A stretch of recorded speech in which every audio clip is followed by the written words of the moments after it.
up in a family of faith, and I grew up with people that were very missionally minded.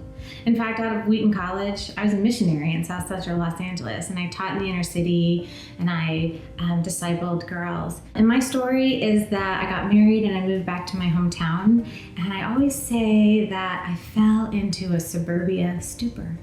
You know, I had my babies and my world got really small.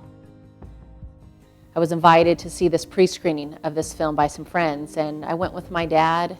We kind of went more in support of our friend who was hosting the event, and I didn't really know even much about what the subject was.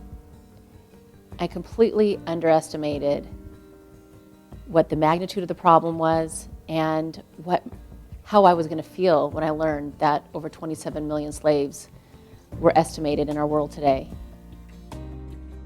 But I sort of had a faith crisis at one point when I realized that the world was so big and it was so overwhelming, the problems in it, and how was I making a difference as a stay-at-home mom? The heartbreak initially was very almost paralyzing.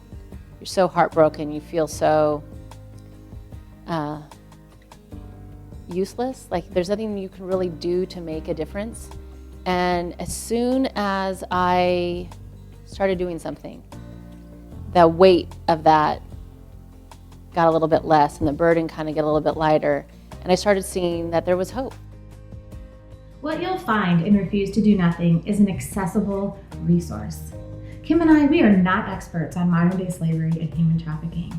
We're ordinary women, we have kids, we're running carpool, we're making sure the fridge is full of food, we're supervising homework.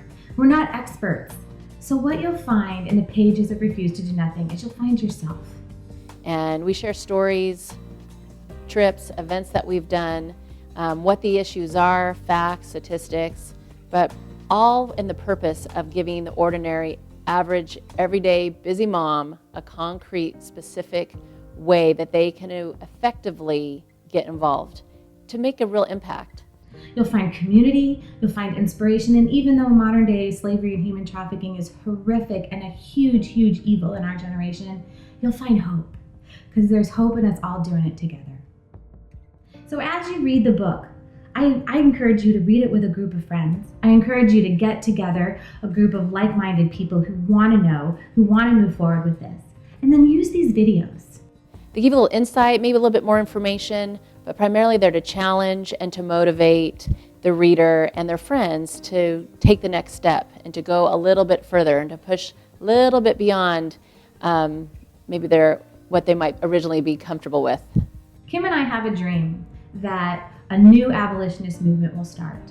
There is one going already, but we have a dream that just like the abolitionist movement of 200 years ago, the cement was ordinary women, we want that to be true today.